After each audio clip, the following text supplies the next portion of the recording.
రాసినటువంటి పత్రిక 2వ అధ్యాయము 6 నుంచి 10 వచనాలు నేనే చదువుతాను. అపోస్తలుడైన పౌలు గలతీయులకు రాసినటువంటి పత్రిక 2వ అధ్యాయము 6 నుంచి 10 వచనాలు నేనే చదువుతాను. ఎన్నికైన వారిగా ఎంచబడి వారి యొద్ద నేను ఏమీయో నేర్చుకొనలేదు, వారు ఎంతటి వారైనను నాకు లక్ష్యం లేదు. దేవుడు నరుని వేషము చూడడు, ఆ ఎన్నికైన వారు నాకేమీ ఉపదేశించలేదు. అయితే సున్నత పొందిన వారికి బోధించుటకే సువార్త పేతురికి ఎలాగ అప్పగింపబడినో అలాగ సున్నతి పొందిన వారికి బోధించుటకే నాకు అప్పగింపబడినని వారు చూచినప్పుడు, అనగా సున్నత పొందిన వారికి అపోస్తలుడవుటకు పేతురుకు సామర్థ్యం కలిగజేసిన వాడే అన్యజనులకు అపోస్తలుడవుటకు నాకును సామర్థ్యం కలిగజేసినని వారు గ్రహించినప్పుడు, స్తంభములుగా ఎంచబడిన యాకోబు, కేఫా, యోహాను అనువారు నాకు అనుగ్రహింపబడిన కృపను కనుగొని, మేము అన్యజనులకును తాము సున్నత పొందిన వారికి అపోస్తులుగా ఉండవాలని చెప్పి తమతో పాలువారు మగుటకు చూచునుగా నాకును బర్నాబాకును కుడి చేతినిచ్చిరి. మేము బేదలను జ్ఞాపకం చేసుకుని వాళ్ళని మాత్రమే వారు కోరిరి. అలాగూ చేటుకు నేను ఆసక్తి కలిగి ఉంటేనే. జన ప్రార్థన. పరిశుద్ధుడైన ప్రభువా, మీ ఘనమైన నామమునకు వందనాలు. ఈ మంచి ఉదయకాల సమయంలో మీ కృపాసన యొద్దకు ఇదిగో మమ్మల్ని తోడుకొని వచ్చారు. మీ వాక్యం ద్వారా మమ్మల్ని దర్శించండి. ఎందుకంటే మీ వాక్యం మాత్రమే మమ్మల్ని మార్చగలదు, మాలో మార్పును తీసుకురాగలగదు. ఎందుకంటే మీ వాక్యము సత్యము, మీరు వాక్యమై ఉన్నారు. మీ వాక్యం ద్వారా మమ్మల్ని సంధించి, దర్శించి, ఆకర్షించి రక్షణ మారుమనసు అనుభవంలోకి నడిపించి, ఒకవేళ రక్షింపబడితే విశ్వాసంలో ఇంకనూ స్థిరపరిచి మీరే మహిమ పొందమని యేసుక్రీస్తు నామములో ఈ ప్రార్థన అడిగి వేడుకొంచున్నాం తండ్రి, ఆమేన్. సో వాక్యాన్ని చెప్పడానికి ముందు ఒక చిన్న ఉపమానాన్ని మీకు గుర్తు చేస్తూ ఉన్నాను. ఒక దేవుని ఎరిగినటువంటి ఒక దంపతులు ఉన్నారు. వాళ్ళిద్దరూ భార్య భర్తలు, దేవుని ఎరిగిన వారే. అయితే వాళ్ళకు ఒక కుమారుడు కూడా ఉన్నాడు. ఆ కుమారుడు చాలా తెలివైనవాడు. ఎంత తెలివైనవాడు అంటే 3 సంవత్సరాలు అయినా ఇంకా వాళ్ళు రాలేదు. తెలివైనవాడే తెలివితో కూడా మీరు ఏం చెప్పినా జర ఆలకింతారంతే. ఒక దంపతులు ఉన్నారు, దేవుని ఎరిగినటువంటి దంపతులు, అనగా భార్య భర్తలు. వాళ్ళకు ఒక కుమారుడు ఉన్నాడు. ఆ కుమారుడు తెలుగుతో ఒక దద్దమ్మని చెప్పాలి మన భాషలో. 3 సంవత్సరాలు అయినా జరిగాడికి ఏం రాలేదు, ఆలు రాలేదు. ఇంగ్లీష్ మీడియం అయితే ఏబిసిడీలు రాలేదు. ఆ టీచర్స్ ఒక లెటర్ రాశారంట, అమ్మ మీ అబ్బాయికి దండం, మేము చదువు చెప్పలేకపోతున్నాం, మీరే ఇంటికాడ తిప్పలు పడని చెప్పేసి ఒక రోజున ఒక లెటర్ రాసి కుర్రోడి చేతికి ఇచ్చి పంపేశారు. ఇంటికి వచ్చాడు. ఆ లెటర్ చూసింది, తల్లి చదివింది, చాలా దుఃఖపడ్డది, వేదన చెందింది. సరే ఇంటికాడ ఉంటాడని చెప్పేసి ఇంటికాడ పెడితే ఓ రోజున కోడిగుడ్ల మీద కోడి కూర్చుని పొదుగుతూ ఉందంట. అది వీడికి విచిత్రంగా కనిపించి, డాడీ డాడీ ఏంటి ఆ కోడి అలా చేస్తుందంటే, ఆయనకు అర్థమైన భాషలో వీడికి అర్థం అవ్వాలని, ఏమీ లేదురా అది పొదుగుతుంది పిల్లల్ని కనాలని అంటే, ఆడు తెలివితేటలు ఎక్కువ అని చెప్పాను కదా, ఆ రోజు రాత్రి గుడ్లనే మంచం మీద పెట్టి పడుకున్నాడంట. అది పొద్దున్న చూసేసరికి మొత్తం నీసు కొంపు వాసన కొడుతుంటే తండ్రి కూడా బాధపడ్డాడంట. అయ్యో ఇటువంటి కొడుకున మేము కన్నది అని చెప్పేసి. అయితే ఆ తల్లి చాలా ప్రార్థన పర్రాలండి. ఎంత ప్రార్థన పర్రాలంటే, లేదు ప్రభా మీరు ఏదోటి చేయాలి, నా కొడుకు అందరి చేత హీనపరచబడుతున్నాడు, అవమానపరచబడుతున్నాడు, స్కూల్కి వెళ్తే స్కూల్లో టీచర్లు పంపేశారు, ఇంటికాడ పెట్టుకున్న వీడి పనులు చూస్తుంటే మాకే ఆశ్చర్యం వేస్తుంది, వీడికి ఏదో విధంగా ఒక సామర్థ్యాన్ని మీరు కలుగు చేయాలని ప్రార్థన చేస్తుంది. అట్ ద సేమ్ టైం ఆ పిల్లోడికి ఇంటికాడే విద్యాభ్యాసం కూడా చేసింది. అంటే వాడికి లెటర్స్, ఏబిసిడీలు ఇవి నేర్పించే ప్రయత్నం చేశాను. అయితే దేవుడు ఆ తల్లి ప్రార్థన ఆలకించి కాలక్రమేణా వాడికి ఒక 15-16 సంవత్సరాల వయసు వచ్చేసరికి ప్రయోగాలు చేయడం మొదలెట్టాడు. ఏం చేయడం మొదలెట్టాడు? ప్రయోగాలు అంటే ఎక్స్పెరిమెంట్స్ ఏమనాలి దాన్ని తెలుగులో ఇంకా చెప్పాలంటే అమ్మా, ప్రయోగాలంటే ఏదో విధంగా ఏదో వస్తువు తీసుకుని ఏదో విధంగా కొంతమంది కుదురుగా ఉండక ఏదో ప్రయోగాలు చేస్తుంటారు కదా, అలాగా ప్రయోగాలు చేస్తూ ఉండేవాడంట. కొద్దిగా తల్లికి నమ్మకం కలిగింది, ఇటు కొద్దిగా డెవలప్ అవుతున్నాడని. అయితే ఓ రోజున ఆదివారం ఇలాగే పేరెంట్స్ వాళ్ళిద్దరూ కూడా కుర్రోడిని ఇలా ప్రార్థన తీసుకొస్తే దైవజనుడు వాక్యం చెప్తూ ఉంటే ఒక మాట వాడిని ఆలోచింపజేసింది. ఏంటో తెలుసా? సామెతల గ్రంథం 28వ అధ్యాయంలో ఒక మాట ఉంటుంది, మీరు చదవద్దు కానీ నేను చూస్తున్నాను. మరుగై ఉన్న వస్తువును వారు వెలుగులోకి తెప్పించుదురని వాక్యం చెప్తున్నాడంట. మరుగై ఉన్న వస్తువుని ఎక్కడ తెప్పిస్తారు? వెలుగులోకి. ఏంటి మరుగై ఉన్న వస్తువు, చీకట్లో ఉన్న వస్తువు వెలుగులో తెప్పించడం ఏంటి అంటే, వెలుగు అంటే ఒకటి ఉందన్నమాట అని ఎలా ఆలోచిస్తూ ఉన్నప్పుడు, ఎలాగైనా నేను వెలుగుని కనిపెట్టాలని చెప్పేసి ఎన్నో ప్రయత్నాలు చేసి ఆఖరిగా బల్బును కనిపెట్టాడంట. ఎవరో? Thomas Alva Edison. తెంగరోడు అన్నాడు, దద్దమ్మన్నారు, టీచర్సు మీ పిల్లోడికి మేము చదువులు చెప్పలేమన్నారు. కానీ ఒక తల్లి యొక్క ప్రార్థన ఆ వ్యక్తికి ఈ రోజున ప్రపంచాన్ని వెలిగించే విధంగా ఒక చక్కటి లైట్ బల్బు కనిపెట్టాడు. ఆ వ్యక్తే థామస్ ఆల్వా ఎడిసన్. ఈ మాట నేను ఎందుకు చెప్పానంటే, సమాజము ఏ విధంగా నిన్ను ఎన్నిక చేసినా ఆయన మీద ఆధారపడితే, ఆయన నమ్ముకుంటే నీకు గొప్ప సామర్థ్యాన్ని కలుగు చేసిన వాడు దేవుడే. దేవుని నామానికి మహిమ కలుగును గాక. హల్లెలూయా. ఈ మాటలు నేను ఎందుకు చెప్పానంటే, ఇప్పుడు మనం చదివినటువంటి లేఖన భాగంలో కూడా అపోస్తలుడైన పౌలుకి కూడా దేవుడు అటువంటి గొప్ప సామర్థ్యమే కలుగు చేశాడు. అయితే అలాగని అపోస్తలుడైన పౌలు ఏదో దద్దమ్మని తెంగరోడని నేను అంటలేదు.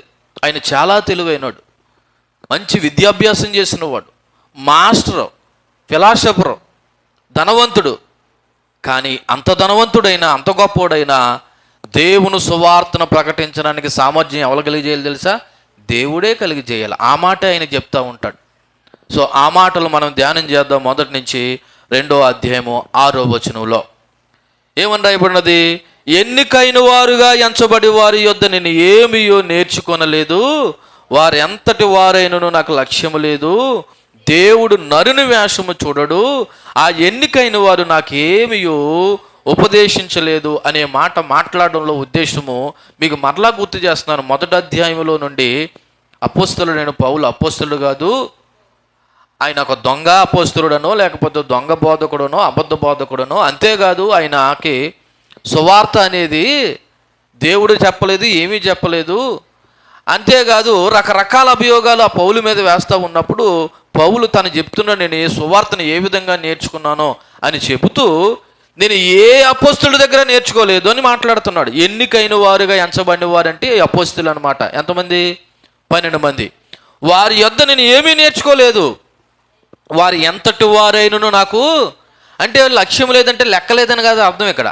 అంటే వాళ్ళు ప్రభు దగ్గర నేర్చుకున్న వారైనా, వాళ్ళు ఎంతలో గొప్పవాళ్ళైనా వాళ్ళ దగ్గర నేను నేర్చుకోలేదు. దేవుడు నరుని యొక్క వేషము చూడడు, ఆ ఎన్నికైన వారు నాకు ఏమీ ఉపదేశించలేదు అంటున్నాడు. అంటే దీన్ని బట్టి మనం అర్థం చేసుకోవాల్సిన విషయం ఏంటంటే, అపోస్తులుగా ఎంచబడిన ఆధ్యాత్మికమైన అధికారము మరియు జ్ఞానము కేవలం దేవుని నుండి తప్ప, ఈ ప్రశంసింపబడినటువంటి అపోస్తుల వద్ద నుండి నేను ఏమీయో నేర్చుకోలేదు అనే విషయాన్ని జ్ఞాపకం చేస్తూ ఉన్నాడు. అంతేకాదు ఆయన మానవ అధికారంపై ఆధారపడలేదు, దైవ ప్రత్యక్షతపై ఆధారపడి ఉన్న విషయాన్ని చెప్తున్నాడు. ఆ ఎన్నికైన వారు నాకు ఏమీ ఉపదేశించలేదు అనే మాటకు అర్థం ఏంటంటే, దేవుడు పక్షపాత కాదు, వాళ్ళకి ఎలాగ నేర్పించాడో నాకు కూడా ఎవరు నేర్పించారు? ఆ యేసు క్రీస్తే నాకు నేర్పించాడు అని చెప్పి దేవుని కృప మరియు ఆయన యొక్క సత్యము అందరికీ అందుబాటులో ఉంది. ఎందుకంటే సువార్త అటువంటి సమర్థత కలిగినదని పౌలు భక్తుడు జ్ఞాపకం చేస్తున్నాడు. ఈ 6వ వచనం నుండి మనం నేర్చుకోవాల్సిన విషయం ఏంటంటే, అపోస్తలుడైన పౌలు తను నేర్చుకున్న సువార్త అపోస్తలుల దగ్గర కూడా నేను నేర్చుకోలేదు అని చెప్తూనే, గత వారం మీకు చెప్పాను, అలాగని వాళ్ళ దగ్గరికి వెళ్ళలేదా అంటే వెళ్ళాడంట. ఎందుకు వెళ్ళాడంటే చూడండి, అక్కడ చెప్పబడినటువంటి మాట ఎక్కడ 2వ వచనంలో, దేవదర్శన ప్రకారమే వెళ్ళి తిని మరియు నా ప్రయాసము వ్యర్థమవునేమో లేక వ్యర్థమైపోయినేమో అని నేను అన్యజనుల్లో ప్రకటించుచున్న సువార్తను వారికి ప్రత్యేకంగా ఎన్నికైన వారికి విశదపరచడానికి వెళ్ళాడు. అంటే నేను అపోస్తుల దగ్గర నేర్చుకోలేదు, కానీ దేవుడు నాకు నేర్పిన సువార్తను, నేను ప్రకటిస్తున్న సువార్త వ్యర్థం కాకున్నట్లు అపోస్తుల యొద్దకు వెళ్ళి అతను ఏం చేశాడంట? విశదపరిచాడు, తెలియపరిచాడు. అంటే ఈయన ఒక పక్క చర్చ్ నాయకులను గౌరవిస్తున్నాడు, అపోస్తులు అనబడుతున్న వారిని గౌరవిస్తున్నాడు, వాళ్ళకి విధేయత చూపిస్తున్నాడు. కానీ ఒక మాట చెప్తున్నాడు, వాళ్ళను గౌరవిస్తూనే వాళ్ళు ఎంతటి వారైనా వాళ్ళ దగ్గర నుంచి మాత్రం నేను నేర్చుకోలేదు. నాకు ఎవరు నేర్పారంటే స్వయాన ప్రభువు అయినటువంటి యేసుక్రీస్తే నాకు నేర్పాడు అనే విషయాన్ని జ్ఞాపకం చేస్తున్నాడు. దీన్ని బట్టి ప్రతి విశ్వాసి కూడా మనం ప్రభు మీద ఆధారపడగలిగితే ఆయన మనకి కూడా నేర్పుతాడు. ఇందాక చెప్పాను కదా, ఉదాహరణగా ఆ తల్లి తన కుమారుడి విషయమే ఏదో ఒక సామర్థ్యాన్ని కలుగు చేయమని ఏం చేసింది? ప్రార్థన చేసింది. దీన్ని బట్టి దేవుడు ఎవరికైనా ఎంతటి వారికైనా ఆయన మీద ఆధారపడినప్పుడు ఆయన గొప్ప సామర్థ్యాన్ని కలుగు చేసే దేవుడు. దేవుని నామానికి మహిమ కలుగును గాక. దేవుడు పక్షపాతం చూపడు, వాడని వీడని చూపడు. 12 మందికి ఎలా నేర్పించాడో దేవుడు అపోస్తలుడైన పౌలుకి కూడా అలా నేర్పించాడు. ఈ రోజున నువ్వు కూడా నేర్చుకోవాలని ఆశ ఉంటే దేవుడు నీకు కూడా నేర్పిస్తాడు. నువ్వు అనొచ్చు, నాకెందుకండి, నేర్చుకోవాల్సిన పని ఏముంది, పాస్టర్గా మీరైతే నేర్చుకుంటే బాగుంటుంది, 10 మందికి చెప్తారని. ఏమీ లేదు. మేమే కాదు, మనం అందరం కూడా దేవుని వాక్యాన్ని ఏం చేయాలా? నేర్చుకోవాలి. నేర్పించే విధంగా మీకు అంతకుముందు చెప్పాను, అకుల్లా ప్రిస్కల్ అన్న వాళ్ళు ఒక మంచి బోధకుడు, అపుల్లా అనబడుతున్న వారికి వాళ్ళు ఏమి నేర్పారంట? వాక్యాన్ని నేర్పారనే విషయాన్ని చెప్పాను. వాళ్ళిద్దరూ ఎవరు? జస్ట్ మనలాంటి విశ్వాసురాలు. వాళ్ళిద్దరూ ఒక మంచి బోధకుడికి డౌట్లు క్లారిఫై చేశారు. ఏం చేస్తేని? నేర్చుకుంటేని. కాబట్టి మనము కూడా దేవుని వాక్యాన్ని నేర్చుకోవాలి. వ్యక్తిగతంగా సువార్తని అర్థం చేసుకోవాలి. అర్థం చేసుకున్న సువార్తని, అనుభవాన్ని ఇతరులకి చెప్పాలి. ఒక మాట అడుగుతున్నాను, మీకు ఇంతకుముందు చెప్పాను, ఇప్పుడు చెప్తున్నాను, మీరు ఎలా రక్షింపబడ్డారు? ఏ వాక్యం ద్వారా దేవుడు మిమ్మల్ని ఆకర్షించాడని అడిగితే మీరు ఏం చెప్తారు? అంతేనా? నీకు ఉద్యోగం ఎలాగొచ్చిందంటే చెప్తాడు, నేను పలానా సంవత్సరంలో డిఎస్సి రాశాను, అప్పుడు నాకు ఇన్ని మార్కులు వచ్చాయి, నాకు పోస్టింగ్ ఇక్కడ వచ్చిందని ఆ ఉద్యోగం పొందుకున్నవాడు చెప్తాడు. లేదా ఇంకో ఉద్యోగం అయితే ఇంకో ఉద్యోగం. అలాగే వ్యక్తిగతంగా నువ్వు ఎప్పుడు మారావు, నువ్వు ఏ సువార్త ద్వారా, ఏ వాక్యం ద్వారా ఆకర్షింపబడ్డావు అంటే ఏం చెప్తావు? ఉందా మనకు అనుభవం? ఉండాలి, ఉండి తీరాలి. ఎందుకంటే దేవుని వాక్యం చేత మనం మార్చబడతాం. అలా మార్చబడాలంటే దేవుని వాక్యాన్ని మనము నేర్చుకోవాలి. దేవుని నామానికి మహిమ కలుగును గాక. నాకు నేర్పింది ఎవరు అంటున్నాడు పౌలు? నేను ఏ మనుషుడు యొద్ద నేర్చుకోవాలి. అలాగే నేర్చుకోవద్దని కాదు, సువార్త యొక్క ప్రత్యక్షత నేరుగా పౌలు భక్తుడికి దొరికింది కాబట్టి ఆయన అనుభవాన్ని పంచుకుంటూ ఉన్నాడు. కాబట్టి ఇక్కడ ఆ పౌలు భక్తుడు ఒక పక్క చర్చ్ నాయకులకు గౌరవం చూపిస్తూనే మరి ప్రేమ చూపిస్తూనే ఉన్నాడు. మరి ఈ రోజున మనము కూడా దేవుని వాక్యాన్ని నేర్చుకునే వారిగా మనము ఉండాలి. అట్ ద సేమ్ టైం మన పైన ఉన్న నాయకులను కూడా మనం ఏం చేయాలంటే గౌరవించాలి. 7వ వచనం చదువుతాం చూడండి. అయితే సున్నతి పొందిన వారికి బోధించుటకే సువార్త పేతురుకి ఎలాగ అప్పగింపబడినో అలాగ సున్నతి పొందని వారికి బోధించుటకే నాకు అప్పగింపబడిన వారు చూచినప్పుడు. ఇక్కడ ఇలా చూడండి, మీరు పొరపాటు పడకండి. ఇక్కడ 2 వర్గాలు ఉన్నాయి, సున్నతి పొందినవారు, సున్నతి పొందనివారు. సున్నతి పొందినవారు అంటే యూదులు, సున్నతి పొందలేని వారంటే అన్యులు. ఇప్పుడు సున్నతి పొందిన వారికంట ఆ బాధ్యత ఎవరికి అప్పచెప్పాడంట? దేవుడు పేతురుకి అప్పచెప్పాడంట. ఇప్పుడు సున్నతి పొందని వారికి ఆ బాధ్యత ఎవరికి అప్పచెప్పాడంట? పౌలు అనబడుతున్న నాకు అప్పచెప్పాడు అంటున్నాడు. అంటే ఇక్కడ ఆయనకో సువార్త, మనకో సువార్త ఉందని పొరపాటు పడకండి. పేతురు ప్రకటించింది క్రీస్తు సువార్తే, పౌలు ప్రకటించింది క్రీస్తు సువార్తే. అంటే అన్యులకు ఒక సువార్త, యూదులకు ఒక సువార్త అని అనుకోకండి. పరిచర్యలు వేరు, సువార్త ఒకటే. దేవుని నామానికి మహిమ కలుగును గాక. ఏంటండి? పరిచర్యలు వేరు. పేతురు పరిచర్య ఏంటంటే యూదులకి, పౌలు పరిచర్య ఏంటంటే అన్యులకి. అలాగని పేతురు ఎక్కడ అన్యులకు ప్రకటించలేదంటే కొర్నేలు అనబడుతున్న అన్యుడికి ఎవరు సువార్త ప్రకటించారు? పేతురే. అలాగని చెప్పేసి పౌలు ఎక్కడ యూదులకు ప్రకటించలేదంటే ఆయన సమాజ మందిరాల్లోకి వెళ్ళి యూదులకు కూడా ఏం చేశాడు? ప్రకటించాడు. కాకపోతే మెయిన్ పర్పస్ ఏంటంటే ఇక్కడ పేతురు భక్తుడిని యూదులకి సువార్త ప్రకటించడానికి అభిషేకిస్తే నన్ను మాత్రం అన్యజనులకు సువార్త ప్రకటించడానికి దేవుడు నన్ను ఎన్నుకున్నాడు అనే విషయాన్ని అక్కడ చెప్తున్నాడు 7వ వచనంలో. మళ్ళా చదువుతున్నాను. అయితే సున్నతి పొందిన వారికి బోధించుటకే సువార్త పేతురికి ఎలాగా అప్పగింపబడను. ఎంతగా అప్పగించింది ఎవరు? యేసుక్రీస్తు. అలాగే సున్నతి పొందని వారికి బోధించుటకే నాకు అప్పగింపబడినని వారు చూచినప్పుడు. సో దీన్ని బట్టి మనం నేర్చుకోవాల్సిన విషయం ఏంటంటే, పరిచర్యలో విభిన్న పిలుపులు ఉన్నాయి. ఒక్కొక్కరితో ఒక్కొక్క పిలుపు. కొంతమంది యవనస్తుల దగ్గర బాగా పరిచర్య చేస్తారు, కొంతమంది సంఘ పరిచర్య చేస్తారు, కొంతమంది సువార్త పరిచర్య చేస్తారు, కొంతమంది విధవరాండ్లు లేకపోతే అనాథుల పరిచర్య చేస్తారు. పరిచర్యలు ఎన్నో ఉన్నాయి, కానీ అందరికీ సువార్త మాత్రం ఒకటే. అలాగే విభిన్న పిలుపులు ఉన్నాయి. పిలుపుల్లో కూడా విభిన్న పిలుపులు అంటే రకరకాల పిలుపులు ఉన్నాయి. అంటే రకరకాల పిలుపులు అంటే దేవుడు ఒక్కొక్కరు ఒక పని నిమిత్తము పిలుస్తాడు. అయితే అందరూ ఐక్యతతో పనిచేయాలి. దేవుని నామానికి మహిమ కలుగును గాక. ఎన్ని పిలుపులున్నా, ఎన్ని పరిచర్యలున్నా ఎలా చేయాలా? అందరూ ఐక్యతతో పని చేయాలి. ఎందుకంటే దేవుని యొక్క ప్రణాళికపై మనం నమ్మకం ఉంచి ధైర్యంగా ముందుకు పోవాలి. ఉదాహరణకి మీకు అర్థమయ్యేలా ఒక చిన్న ఎగ్జాంపుల్ చెప్తా. ఇప్పుడు ఉదాహరణకి చర్చ్ తరపున మనం భోజనాలు పెట్టుకున్నాం. ఇప్పుడు భోజనాలు పెట్టుకోవాలంటే అందరూ ఒకలే చేస్తారా? ఒకళ్ళు కూరగాయలు కొయ్యాలా, ఒకళ్ళు వంట వండాలా, ఒకళ్ళు ముందుగానే పుల్లలో తీసుకురావాలా, పొయ్యి ముట్టించాలా, అలాగే దీనికి సంబంధించినటువంటి డబ్బులు కావాలా. ఇవన్నీ కూడా అందరూ చేస్తేనే ఫైనల్గా మనం ఏం చేస్తాం? భోజనం చేస్తాం. అలాగే పిలుపులు ఎన్నున్నా, పరిచర్యలు ఎన్నున్నా అందరూ ఐక్యతతో పని చేయాలి. దేవుని నామానికి మహిమ కలుగును గాక. అందుకే ఆ విషయాన్ని ఈయన చెప్తున్నాడు. పేతురికి ఎలాగైతే దేవుడు పిలిచాడో అన్యులు అనబడుతున్న వారికి కూడా సువార్త ప్రకటించడానికి దేవుడు నన్ను పిలిచాడు అనే విషయాన్ని జ్ఞాపకం చేస్తున్నాడు. అయితే ఇక్కడ మిమ్మల్ని ఒక మాట అడగాలనుకుంటున్నాను. సంఘంలో చేయవలసిన పరిచర్యలు చాలా ఉన్నాయి కదా, మీరు ఏ రకమైన పరిచర్య చేస్తున్నారు? మీరంటే మీరే. పౌలుకిని పేతురికే ఉన్నాయి అనుకుంటున్నారా పరిచర్యలు? ఇక్కడ కూర్చున్న మనందరికీ కూడా పరిచర్య ఉంది. దేవుడు మనందరినీ యాజకులుగా ఎంచాడు. మీరు ఏ రకమైన పరిచర్యలు ఉన్నారు? వాళ్ళే మీరు చేయట్లేదు. ఒకవేళ చేస్తున్న వారికి ఏ విధమైన సహాయం చేస్తున్నారు, ప్రోత్సాహం ఇస్తున్నారు? అసలు పరిచర్య చెయ్యాలి అందరూ. మీరు చేయట్లేదు అనుకో, ఒకవేళ చేస్తున్న వారికి ఏ విధమైన రకమైన ప్రోత్సాహం అందిస్తున్నారు?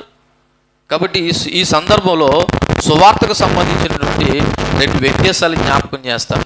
ఒకటి పరిచర్య విధి, రెండోది ఏంటంటే విశ్వాస విధి. పరిచర్య విధి అంటే విధులు, విశ్వాసం. పరిచర్య విధులు ఏంటంటే ప్రతి ఒక్కరూ సువార్తను పాటించాలి, సువార్త సత్యాన్ని కాపాడుకోవాలి, సువార్తను ఉత్తమంగా ఉపయోగించాలి. సువార్త పరిచర్య విధి ఏంటి చెప్పినా మరలా చెప్తున్నాను. ప్రతి ఒక్కరూ కూడా సువార్తను ఏం చేయాలి? పాటించాలి. అంటే ఇప్పుడు వాక్యం చెప్పి నేను పాటించాలి, విన్నవాడిని నువ్వు కూడా ఏం చేయాలి? వాక్యాన్ని పాటించాలి. సువార్త సత్యాన్ని నువ్వు కాపాడాలి, నేను కాపాడాలి. అవసరమతి సువార్తను ఇంకా గొప్పగా ఉత్తమంగా ఉపయోగించాలి. ఇకపోతే విశ్వాస విధి. విశ్వాసం అంటే నీ విశ్వాసం నీది, నా విశ్వాసం నాది. ఇందాక ఏం చెప్పాను? అందరం కలిసి చేయవలసింది. ఇప్పుడు వ్యక్తిగతంగా ఎవరికి వాళ్ళు చేయవలసింది ఏంటో తెలుసా? ఫస్ట్ సువార్తను వినయంగా ఆలకించాలి. ఇప్పుడు నేను చెప్తున్నాను, మీరు ఆలకించాలి. రేపొద్దు నేను ఆలకించడానికి వెళ్తే అవతల వాళ్ళు చెప్తే నేనేం చేయాలి? ఆలకించాలి. సువార్తను వినయంగా ఆలకించాలి. రెండోది సువార్తను కృతజ్ఞతతో స్వీకరించాలి. అంటే ఈ వాక్యము నాకే అని కృతజ్ఞతతో స్వీకరించాలి. మూడోది ఆ స్వీకరించిన దాన్ని శ్రద్ధగా పాటించాలి. ఏం చేయాలి? శ్రద్ధగా పాటించాలి. చివరగా 4వది సువార్తను హృదయపూర్వకంగా ప్రచారం కూడా చేయాలి. దేవుని నామానికి మహిమ కలుగును గాక. ఏం చేయాలి? సువార్తను ప్రచారం చేయాలి, అంటే ప్రకటించాలి. ఆయా సంఘాలు సువార్త ప్రకటించడానికి వెళ్తూ ఉంటాయి. చాలా సంఘాలు సువార్తను ప్రకటించడానికి కొండల్లోనూ లేకపోతే సువార్తను తెలియని ప్రాంతాల్లో వెళ్తూ ఉన్నారు. ఒకవేళ మనకు వీలు పలనప్పుడు కనీసం మనం ప్రోత్సహించేవారుగానైనా ఉండాలి. మనం పరిచర్య చేయాలి. ఒకవేళ పరిచర్య చేయకపోతే ఏం చేయాలి? పరిచర్య చేసేవారిని ప్రోత్సహించాలి. ఎందుకంటే సువార్త అందరము కాపాడుకోవాలి. దేవుని నామానికి మహిమ కలుగును గాక. పరిచర్యలు ఎన్నున్నా, పిలుపులు ఎన్నున్నా అందరం ఐక్యంగా ఏం చేయాలి? కలిసి పని చేయాలి. ఆ మాటే ఈయన జ్ఞాపకం చేస్తున్నాడు. 8, 9 వచనాలు కలిపి ఉన్నాయి, నేను చదువుతున్నాను చూడండి. అనగా సున్నతి పొందిన వారికి అపోస్తలుడవుటకు పేతురుకు సామర్థ్యం కలిగజేసిన వాడే అన్యజనులకు అపోస్తలులకు నాకును సామర్థ్యం కలిగజేసినని వారు గ్రహించినప్పుడు స్తంభములుగా ఎంచబడిన యాకోబు, కేఫా, యోహాను అనువారు నాకు అనుగ్రహింపబడిన కృపను కనుగొని మేము అన్యజనులకును తాము సున్నతి పొందిన వారికి అపోస్తులుగా ఉండవలనని చెప్పి తమతో పాలివారు మగుటకు చూచునుగా నాకును బర్నబాకును కుడి చేతి ఇచ్చిరి. దేవుని నామానికి మహిమ కలుగునుగాక. హల్లెలూయా. ఏ దేవుడైతే సున్నతి గల వారికి పేతురును క్రీస్తు రాయబారిగా ఎంచాడో అదే దేవుడు అన్యజనులు అనబడుతున్న వారికి, అనగా సున్నతులు లేని వారికి క్రీస్తు రాయబారిగా పనిచేయడానికి పౌలుకు కూడా అవకాశం ఇచ్చాడనే విషయాన్ని చెబుతూ ఉన్నాడు. సో దీని నుండి మనం నేర్చుకోవాల్సిన విషయాలు ఏంటంటే, పేతురు మరియు పౌలు ఇద్దరికి అధికారం ఇచ్చింది ఎవరు? దేవుడే. ఇద్దరికి శక్తినిచ్చింది ఎవరు? దేవుడే. ఇద్దరికి సామర్థ్యాన్ని కలుగు చేసింది ఎవరు? దేవుడే. కాకపోతే పరిచర్యలో మనము దేవుని యొక్క మార్గదర్శకత్వాన్ని, ఆయన బలాన్ని వెతకాలి. దేవుడు అందరిని వాడుకుంటాడు. ఇక్కడ విషయాన్ని మీకు జ్ఞాపకం చేస్తాను.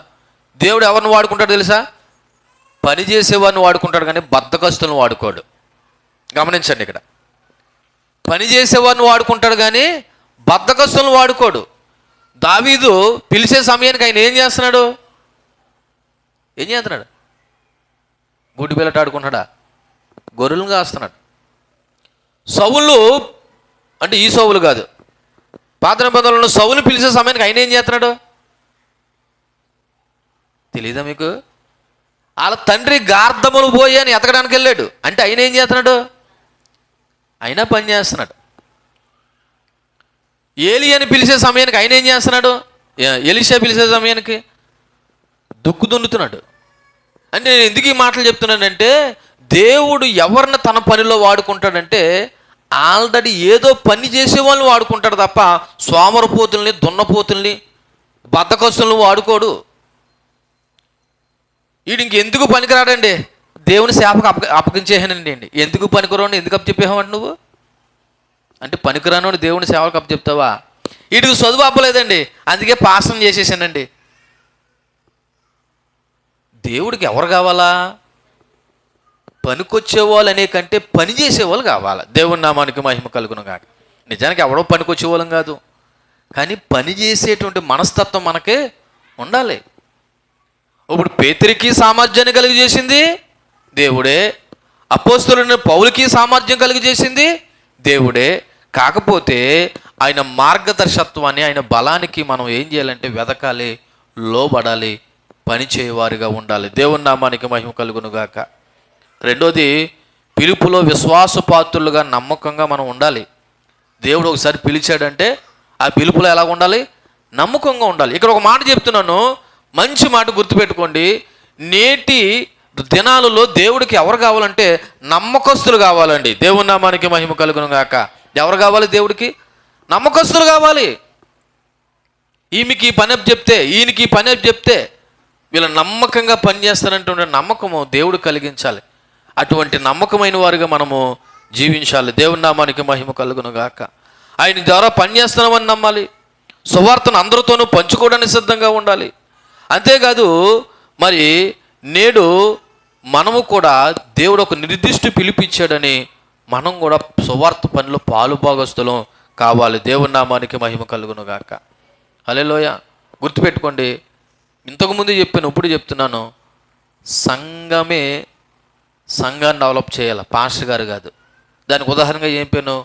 గొర్రెలే గొర్రె పిల్లలను కంటాయి తప్ప కాపరే కండు. కాపరు ప్రోత్సహిస్తాడు, సహాయం చేస్తాడు, గైడెన్స్ ఇస్తాడు, మాట్లాడతాడు, పెంచుతాడు, నడిపిస్తాడు. కానీ సంఘమే సంఘాన్ని ఏం చేయాలి? డెవలప్ చేయాలి. అలా డెవలప్ చేయాలంటే ఇలా చూడండి, సువార్తలో మీరు అందరూ పాలు భాగస్తులు కావాలి. దేవుని నామానికి మహిమ కలుగును గాక. అందుకే అప్పుడప్పుడు చెప్తున్నాను, సంఘంలో ఏదైనా కార్యక్రమం జరిగిందనుకో అందరూ ఇన్వాల్వ్ అవ్వాలి. ఇక్కడ ఇందులో ఏం పని ఉండదండి, అక్కడ ఏం పని లేకుండా ఉండలేదు. దేవుడు అందరినీ పనికొచ్చే వాళ్ళుగా ఉండాలని కోరుకుంటున్నాడు. దేవుని నామానికి మహిమ కలుగును గాక. ఒకసారి ఏం పని లేదు, నిజమే, లేకపోయినా ఇక్కడికి వచ్చి ఉండు. ఏం పని లేదని నువ్వు ఇంటిగా నువ్వు డిసైడ్ చేసేయడం ఏంటి? ఎందుకు ఈ మాట చెప్తున్నానంటే సువార్తల ఐక్యత ఉంది. దేవుని నామానికి మహిమ కలుగును గాక. పేతురేమో సున్నత పొందిన వారికి, పౌలేమో సున్నత లేని వారికి. అయినా సరే వాళ్ళిద్దరూ ఎలా పనిచేశారంట? కలిసి పనిచేశారు. అందుకే అంటున్నాడు, నాకును బర్నబాకి కుడి చేతిని ఇచ్చారు అంటున్నారు. కుడి చేతి అంటే ఏంటి? సెకండ్ ఇచ్చారు, ప్రోత్సహించారు. ఆ రోజుల్లో మేము కూడా మిమ్మల్ని కలుపుకున్నాము, లేదా మనం అందరం కలిసి పనిచేయాలి. వచ్చిన వెంటనే ఏం చేస్తాం? ఒకళ్ళిద్దరు పరిచయం ఉన్న వాళ్ళైతే ఏం చేస్తారు? పలకరించేటప్పుడు సెకండ్ ఇచ్చుకుంటాం. లేదా స్తంభములుగా ఎంచబడిన వారు అంటే, స్తంభాలంటే ఈ స్తంభాలు కాదు. అంటే ఆ రోజున ఆదిమ సంఘంలో యెరూషలేములో ముఖ్యులుగా ఉన్నటువంటి యాకోబు కానీ, కేఫా కానీ, యోహాను కానీ వాళ్ళు మాకేమిచ్చారు? వాళ్ళు చేతులు ఇచ్చి, కుడి చేతినిచ్చి మమ్మల్ని కూడా ప్రోత్సహించారని చెప్తున్నాడు. దేవుని నామానికి మహిమ కలుగును గాక. ఎందుకంటే దేవుని పని అందరూ కలిసి పని చేయాలండి. పాస్టర్ గారు ఒక్కరే కాదు, అలాగని ఏ ఒక్క విశ్వాసి కూడా కాదు. సంఘములో ఎంతమంది ఉన్నామో అందరము కూడా దేవుని పనిని ఏం చేయాలా? పంచుకోవాలా. పరిచర్య ధర్మాలు ఉన్నాయి, పరిచర్య బాధ్యతలు ఉన్నాయి. దేవుడు మన అందరినీ పిలిచాడు. నీకు ఒక పని అప్పు చెప్పాడు, నాకు ఒక పని చెప్పాడు. మనం అందరం కలిస్తేనే దేవుని పని తుదిమట్టించగలం. దేవుని నామానికి మహిమ కలుగును గాక. అందుకే పౌలు భక్తుడు ఏమంటాడంటే తెలుసా? చూడండి, మరలా నేను చదువుతున్నాను. అక్కడ చూడండి, ఎక్కడ స్తంభములుగా ఎంచబడిన యాకోబు, కేఫా, యోహాను అనువారు నాకు అనుగ్రహింపబడిన కృప. మర్చిపోవద్దు, కృప. ఎవరు అనుగ్రహించారంటే ఇది ఎవరు అనుగ్రహించారు? దేవుడు. ఈ రోజున మనం కలిగి ఉన్న ఏదైనా సరే దేవుడు అనుగ్రహించిన కృప. కొంతమంది చాలా తెలివితేటలు కలిగి ఉంటారండి. నేను ఆ పిల్లని హాస్పిటల్లో దర్శించిన, చాలా తెలివైంది ఆ ప్రణన్య. మీరు ఎప్పుడైనా మాట్లాడరు లేదు, మొదటి మాటలు మాట్లాడుతుంటారు. కొంతమందికి దేవుడు మంచి తెలివితేటలు ఇస్తాడు, కొంతమందికి మంచి స్కిల్ ఇస్తాడు, కొంతమందికి కొంచెం ఒక్కొక్కరికి దేవుడు కొన్ని సామర్థ్యాలు ఇస్తాడు. కానీ ఆ సామర్థ్యాలు కలుగు చేసిన వాడు ఎవరు? దేవుడే. అందుకంటాడు, నాకు అనుగ్రహింపబడిన కృపను కనుగొని. అంటే నాకు ఆ సామర్థ్యాన్ని ఎవరు ఇచ్చారు? దేవుడే ఇచ్చాడు. కృప అనేసరికి నువ్వు యేసుక్రీస్తుని జ్ఞాపకం చేసుకోతే కృప. నిజానికి ఇక్కడ మనం ఉండవలసిన వాళ్ళము కాదు. ఆయన కృపలో దేవుడు నిన్ను నన్ను ఇక్కడికి తీసుకొచ్చాడు. నాకు అనుగ్రహింపబడిన కృపను కనుగొని మేము అన్యజనులకును తాము సున్నతి పొందిన వారికి అపోస్తులుగా ఉండవాలని. అంటే ఇప్పుడు బర్నబాని లేకపోతే పౌలు అనబడుతున్న నన్ను కూడా ఎలాగించారు? వాళ్ళు అపోస్తులుగా ఎంచి తమతో పాలివారు మగుటకు చూచునుగా నాకును బర్నబాకును ఏమిచ్చారు? కుడి చేతిని ఇచ్చారు. ఇక్కడ ఒక ఇక్కడ ఏం కనబడుతుంది? ఒక మంచి ప్రోత్సాహం కనబడుతుంది, సహవాసం కనబడుతుంది.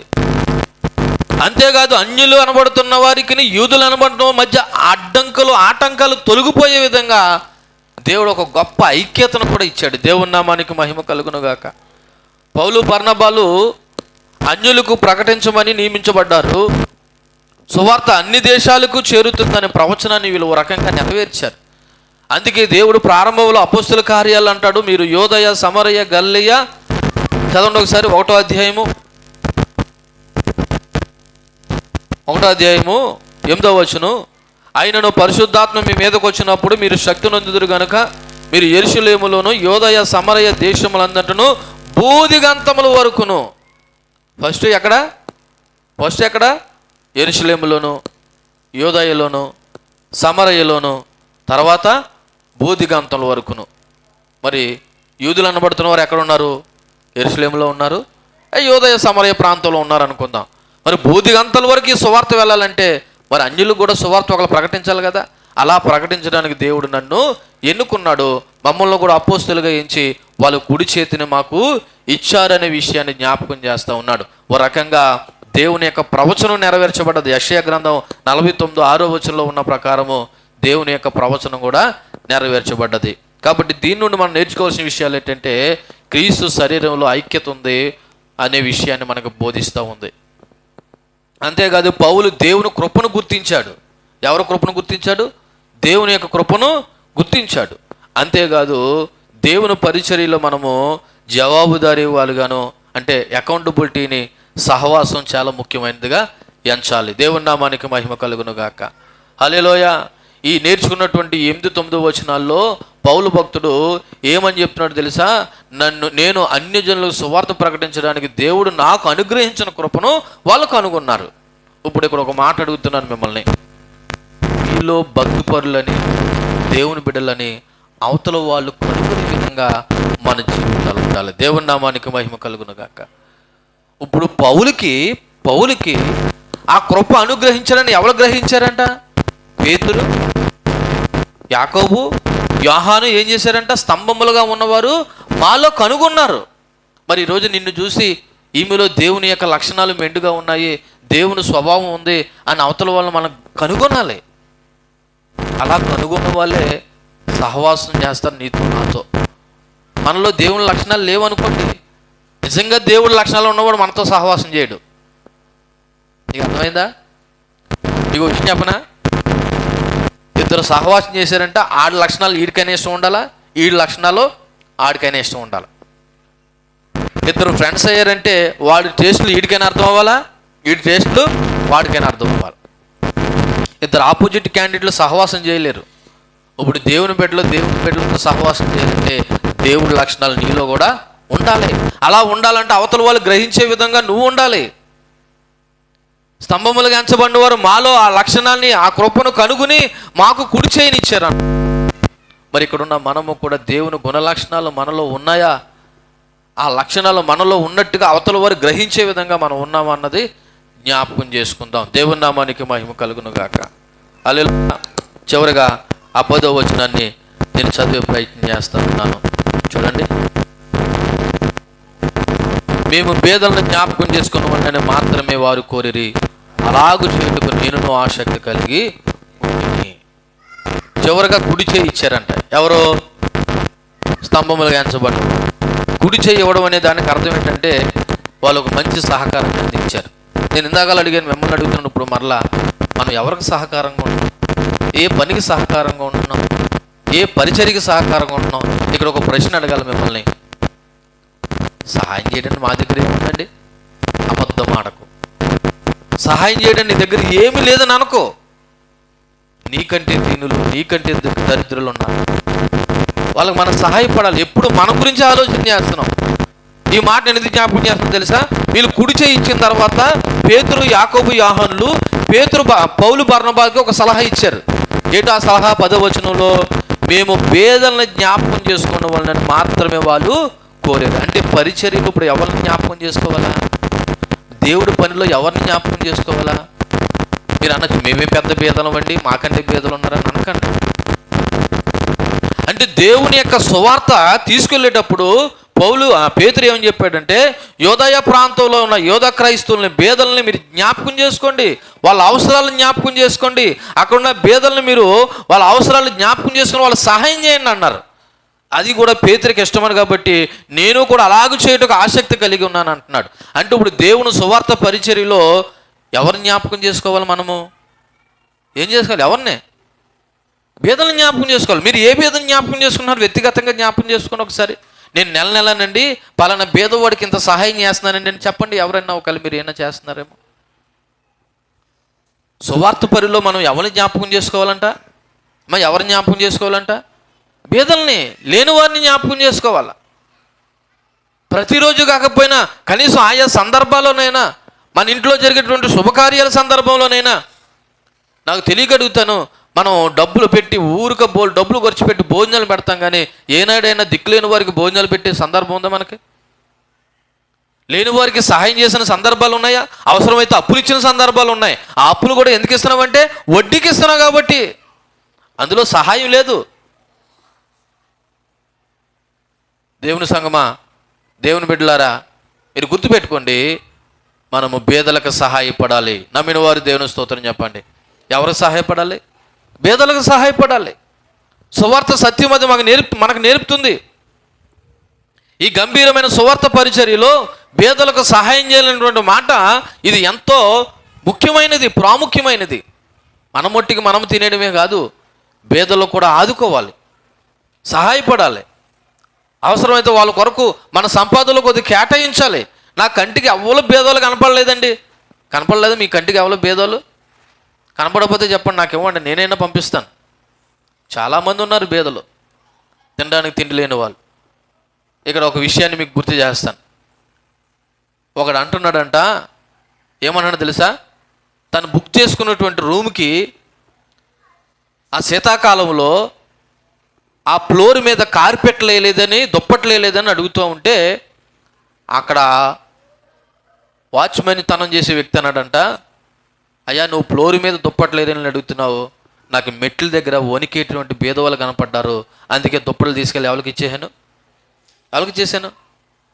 ఎందుకు ఈ రూమ్ బుక్ చేసుకున్నవాడు అంటే రూమ్ బుక్ చేసుకున్నాడు కదా, ఒక ధనవంతుడు అంటున్నాడంట, ఎక్కడే లేదని దుప్పట్లో, నడిచే దాని మీద దుప్పట్లు వేయలేదని అంటున్నాడు. అయ్యా నిజానికి నడిచే వాళ్ళకి దుప్పట్లు వేయాలనుకున్నాను, కానీ ఆ వచ్చే క్రమంలో మెట్ల దగ్గర ఎవరు కనిపించారు తెలుసా? చలికి గజ గజ వణికేసేటువంటి బీదలు కనపడ్డారు. ఆ ఫ్లోర్ మీద దుప్పట్లు వేసే కంటే ఆ బీదల యొక్క ఒంటి మీద వేయడం మంచిదని ఆ దుప్పలు బట్టికి ఏం చేశాను, వాళ్ళకి ఇచ్చేసాను అంటున్నాడు. ఎందుకు ఈ మాటలు జ్ఞాపకం చేస్తానంటే, మనం బీదలకు సహాయపడాలండి. దేవుని నామానికి మహిమ కలుగునుగా. మనం చాలా సువార్త పనులు వెనకబడి ఉన్నామండి. వినడంలో వెనకబడిపోతున్నాం, ఇవ్వడంలో వెనకబడిపోతున్నాం, చెయ్యడంలో వెనకబడిపోతున్నాం. వినడంలో వెనకబడిపోతున్నాం, చేయడంలో వెనకబడిపోతున్నాం, సహాయం చేయడంలోనూ, మనం పరిచర్య వ్యక్తిగతంగా చేయడంలో కూడా వెనకబడిపోతున్నాం. ఈ 3 స్తంభాలుగా ఎంచబడిన వారు పేతురుతో, పౌలుతో, బర్నబాతో అన్నారంట, మీరు బేదలను జ్ఞాపకం చేసుకోండి. ఎవరిని జ్ఞాపకం చేసుకోండి అంటే దీని ద్వారా మనందరి మీద ఏముంది తెలుసా? సామాజిక బాధ్యత ఉంది. దేవుని నామానికి మహిమ కలుగును గాక. అందుకే మిషనరీలు ప్రారంభంలో వచ్చి ఏం చేశారనుకున్నారు? ఆయా దేశాల నుంచి వచ్చిన మిషనరీలు ఏం చేశారు? ప్రారంభంలో వచ్చి ఈ దేశంలోకి ఫస్ట్ వాళ్ళు ఏం చేశారు? చారిటీ చేశారు, సహాయం చేశారు, ఆసుపత్రులు కట్టించారు, విద్య చెప్పించారు, ఎంతో సహాయం చేశారు. అప్పుడు సువార్త ప్రకటించారు. ఎందుకంటే క్రైస్తవులు అనబడుతున్న మన మీద సామాజిక బాధ్యత ఉంది. ఏ బాధ్యత ఉంది? సామాజిక బాధ్యత. అనగా అందరి పట్ల మనం దాతృత్వం కలిగి సహాయం చేసేటువంటి గుణం మనలో కలిగి ఉంది. ఎందుకు ఒకసారి యెషయా గ్రంథం 58వ అధ్యాయం చదవండి. ఒకసారి యెషయా గ్రంథము 58వ అధ్యాయం 6-7 వచనాలు. 58వ అధ్యాయం 6-7 వచనాలు. దుర్మార్గులు కట్టిన కట్టెల విప్పుటియు, కాడుమాను మేకులు తీయుటియు, బాధింపబడిన వారిని విడిపించుటియు, ప్రతీకారిని విరుగుగొట్టియు, నేను ఏర్పరచుకున్న ఉపవాసం కదా, నీ ఆహారము ఆకలగొనిన వారికి పెట్టుటయు, నీ రక్త సంబంధి ముఖము తప్పింపకునుటయు, దిక్కుమాలిన బీదలను నీ ఇంట చేర్చుకునుము, వస్త్రహీనుడు నీ కనబడినప్పుడు వాళ్ళకి వస్త్రాన్ని ఇవ్వుము, ఇదే కదా నాకు ఇష్టమైన ఉపవాసం. మన ఉపవాసం అని చెప్పేసి ఆ ఉపవాసం ఉన్న బియ్యాన్ని లేకపోతే ఆ సమయాన్ని మనమే తినేస్తాం తర్వాత. కానీ నిజానికి మనం ఏం చేయాలి? అవి బీదలకి ఇవ్వాలి, బీదలకు ఇవ్వాలి. దేవుని బిడ్డలమైన మనము బీదల పట్ల దాతృత్వం చూపించాలి, లేని వారికి సహాయపడాలి. అదే మనం నేర్చుకోవాల్సిన విషయం ఏంటంటే, పేదల పట్ల శ్రద్ధ ఉండాలి, వారికి సహాయపడే మనసు ఉండాలి. మనం ఏ విధంగా అయితే పేదల పట్ల శ్రద్ధ చూపిస్తున్నామో ఆలోచన చేయండి. ఒకవేళ నువ్వే పేదోడు అనుకుంటే నేనేం చేయలేను, కానీ నీకంటే పేదవాళ్ళు చాలామంది ఉన్నారు. సహాయపడాలండి, నేర్చుకోవాలండి. మనం ఈ రోజున చాలామంది సేవకులు అనేక సంస్థల పేర్లు చెప్పి, సార్టీస్ చెప్పి వాళ్ళు సహాయపడుతున్నారు. కానీ ఎవరు సహాయపడాలన్నా సంఘం సహకరించకుండా ఎవరు ఏమీ చేయలేరు. దేవుని నామానికి మహిమ కలుగును గాక. మరలా గుర్తు చేస్తున్నాను, సంఘమైన మీరు పరిచర్యన చేయండి, చేసేవారినైనా ప్రోత్సహించండి. లేదు మీకు చేయడానికి అంత అవకాశం లేకపోతే మీ ధనాన్ని వెచ్చించండి. దాచుకోవడానికే కాదు.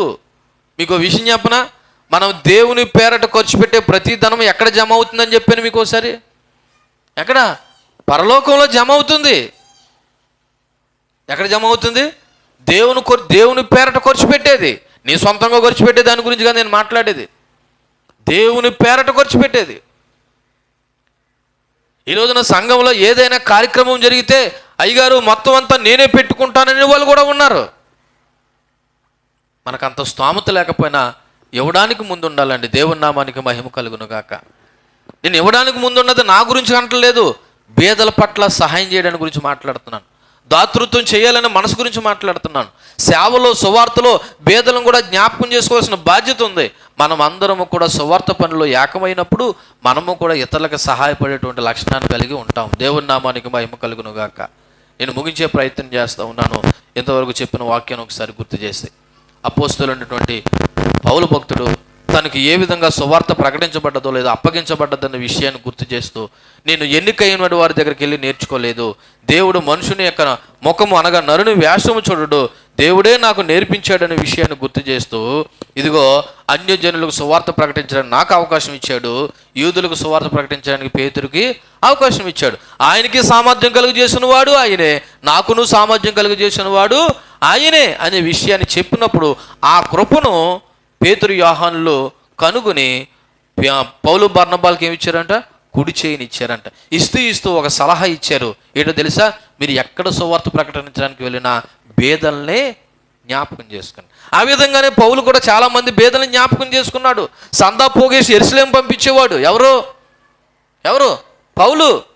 మాసిదోనియ సంఘము సభ్యులు వాళ్ళ లేమి స్థితిలో నుండి ధనం పోగిస్తే ఆ మూటను బట్టుకలు ఎక్కడికి ఇచ్చాడు? యెరూషలేములో ఉన్నటువంటి బేదలకి, పరిశుద్ధులుగా ఉన్నవారికి పంపించాడు. అంటే దేవుని యొక్క సువార్త పనిలో దాతృత్వం అనేది కూడా చాలా ముఖ్యమైనది. కాబట్టి మనం ఇంకా ఎక్కడ ఉన్నామో ఒకసారి ఆలోచన చేయండి. ఇంకా వినడంలోనే ఆగిపోయామా? ఒకళ్ళు విని నేర్చుకున్న దగ్గర ఉన్నామా? ఒకళ్ళు నేర్చుకున్న దాన్ని పాటించే దగ్గర ఉన్నామా? పాటించిన నువ్వు క్రియల్లో చూపించే విధంగా ఉన్నావు అన్నది ఆలోచన చేయి.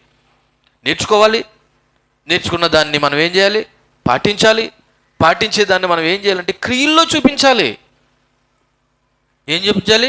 క్రియల్లో, నీకున్న దాంట్లోనే సహాయం చేయడానికి చూడండి. అప్పుడప్పుడు కొంతమంది తెలివైన వాళ్ళకి వచ్చిన ఇన్కమ్ని ఎలా డివైడ్ చేస్తారు. ఇది ఖర్చులకి, ఇది ఏమో ఇంట్లో వస్తువులకి, ఇది పప్పు ఉప్పులకి, ఇది సేవింగ్స్కి. దేనికి? సేవింగ్స్ అంటే కొద్ది గొప్ప దాయాలని.